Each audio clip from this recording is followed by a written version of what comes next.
Nous allons vous présenter les valeurs du vivre ensemble avec le film L'incroyable équipe, réalisé par Sébastien Grobert en 2011, inspiré de faits réels. Le film raconte l'histoire d'un jeune professeur d'anglais qui va apprendre le vivre ensemble à une classe de 4e dans un collège allemand à la fin du 19e siècle. Je vais vous présenter les personnages principaux du film. Konrad Koch, le professeur d'anglais, il est revenu en Allemagne après avoir fait ses études en Angleterre. Gustav Merfeld, le directeur du collège. Roman Bosch, le professeur d'histoire. Joost Bornstedt, c'est l'élève le plus pauvre, il a obtenu une bourse d'études. Félix Hartung, c'est le délégué de la classe. Richard Hartung, c'est le père de Félix, c'est l'homme le plus riche de la ville. Otto Schricker, c'est un élève de la classe. Il travaille comme apprenti dans l'usine de son père qui fabrique des balles en cuir. Le vivre ensemble, c'est être unis, solidaires et soudés dans un groupe.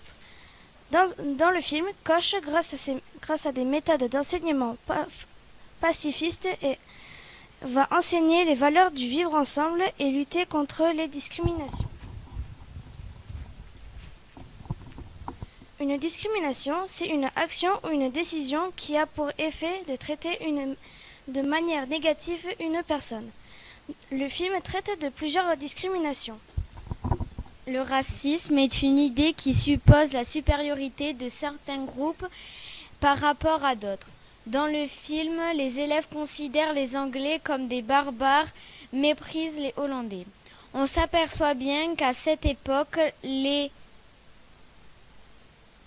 Noirs étaient considérés comme des esclaves.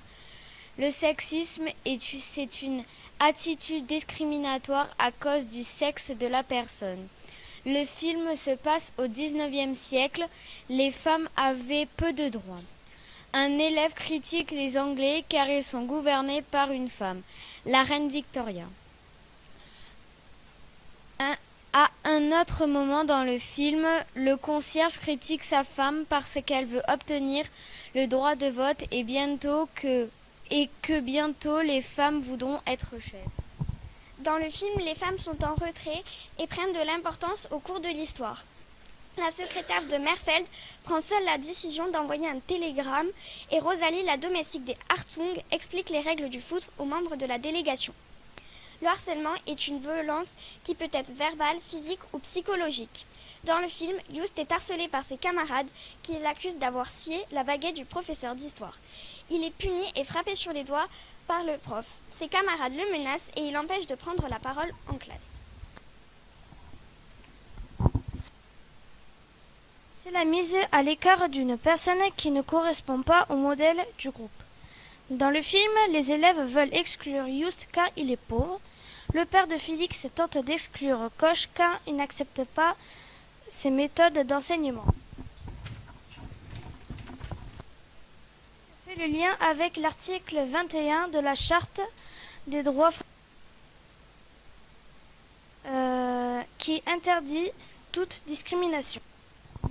Quand Koch arrive au collège, il s'aperçoit que le groupe d'élèves n'est pas soudé, il y a des discriminations. Il décide de leur faire découvrir le football, un sport d'équipe inconnu en Allemagne.